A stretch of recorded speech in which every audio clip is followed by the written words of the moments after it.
We learned today that the local Somali community says it's dealing with backlash from that investigation. 6:42 a.m. St. Paul, Minnesota. The temperature was well below freezing. State and federal agents had already raided Ali's Daycare Center in South Minneapolis. The business was suspected of billing the government. The southern district streets were empty except for 3 unmarked federal SUVs idling quietly at the curb. Exhaust vapor drifted into the pale winter air. Inside sat 11 federal inspectors from the FB1 and the Department of Health and Human Services. They weren't there for a drug raid. They weren't hunting a fugitive. On paper, this was a routine compliance inspection of a state-licensed childcare center. The facility was operated by Amina Farah Hassan, 45 years old, respected, publicly praised, and listed in state records as managing 5 childcare centers across the Twin Cities. Her reported enrollment numbers were impressive, more than 800 children per day across her network. Because of those numbers, government reimbursements flowed steadily. Federal and state subsidies meant to support low-income families arrived like clockwork. To a fraud scheme that totaled $250 million for funding that was for a nonprofit that was supposed to help hungry children. Over 4 years, her network had received more than $28 million in public funds. Nothing unusual, at least on the surface, until inspectors opened the door. The building was dark, no parents, no staff, no sound. The air inside was stale and cold. Toys sat arranged perfectly on shelves, covered in a faint layer of dust. Cribs were assembled but untouched. Mattresses showed no compression, no wear. Attendance sheets hung neatly on the wall. Every box checked, every child accounted for. But the room had never known noise. This single center had received more than $4.6 million in subsidies over the last year alone. The latest allegations add to a growing list of fraud investigations in Minnesota. So far, 92 people have been charged, including 82 Somali Americans. Yet there was no sign that a single child had spent a full week there. Inside the director's office, investigators found the first real fracture in the illusion. A heavy binder lay on the desk. Inside, enrollment rosters listing hundreds of children. But as agents cross-checked social security numbers against federal databases, something strange emerged. Some numbers belonged to real individuals, but not children. Others were inactive. Some were duplicates. This wasn't sloppy bookkeeping. It was synthetic identity fraud. Real social security numbers had been paired with falsified birth data to create ghost children inside the state payment system. Children who existed only on paper. Children who generated monthly reimbursement checks. Then, agents opened a steel safe bolted to the office floor. Inside were ledgers and approximately $380,000 in cash.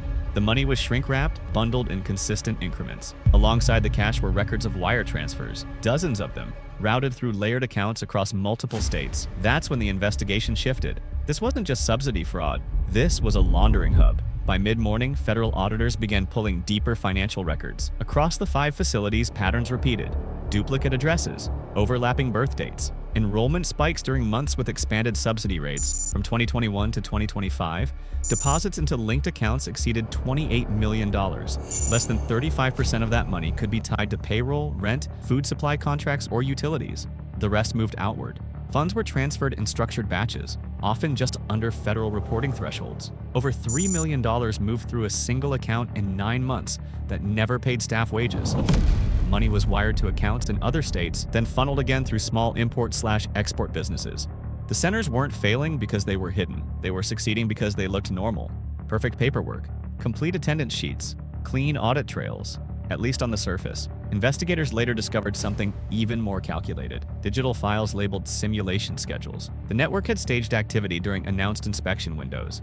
Cars were instructed to park outside during peak hours. Staff rotated through classrooms when auditors visited. Audio tracks of children playing were broadcast through hidden outdoor speakers during drop-off times. Used car seats were transferred between vehicles to create the appearance of active families. It wasn't chaos, it was theater. By evening, prosecutors authorized coordinated warrants. All 5 facilities were raided simultaneously. 12 affiliated administrative offices were searched. As teams moved in, something unexpected happened. Money began moving. Within 20 minutes of entry, more than $1.9 million was transferred across linked accounts. Someone inside the financial network knew the inspection had turned into a criminal case. Then surveillance footage revealed something critical. Hours before the initial inspection, Amina Farah Hassan had left her residence. License plate readers showed her vehicle heading south toward a regional marina. A private vessel had filed departure paperwork before dawn. She wasn't just avoiding inspection, she was running. Meanwhile, analysts tracing encrypted messaging traffic identified a separate industrial property 30 miles outside the city, officially listed as vacant. But utility records showed steady overnight electricity usage and abnormal water consumption. A warrant was issued. Just after midnight, tactical units approached the compound. Inside, agents discovered precursor chemicals and pill-pressing equipment capable of producing counterfeit opioid tablets. This wasn't a multi-ton cartel factory, but it was significant. The operation was manufacturing thousands of counterfeit pills weekly, funded in part by laundered subsidy money. In a rear storage room, agents found 6 individuals living in poor conditions. 2 had been reported missing months earlier. They were undocumented laborers pressured to work under threat of deportation. The childcare money had been converted into chemical purchases. The pills were distributed regionally. The cycle was closed. By the time dawn broke the next morning, the scale was clear. Total confirmed fraudulent reimbursements, approximately $28 million. Estimated opioid distribution tied to the network, several hundred thousand counterfeit tablets. 27 arrests were made across linked entities. Assets were frozen. Properties seized. 5 childcare licenses permanently revoked. The financial damage was serious, but the moral damage was deeper. Investigators estimated that legitimate childcare providers in low-income neighborhoods lost millions in funding because of inflated claims. Some closed. Families were displaced. Capacity in certain districts dropped by nearly 15%. The system had not been blind. It had been automated. Approvals were processed quickly. High enrollment numbers triggered expanded funding without manual verification. Repetition was mistaken for reliability. The ghost child network exploited compassion.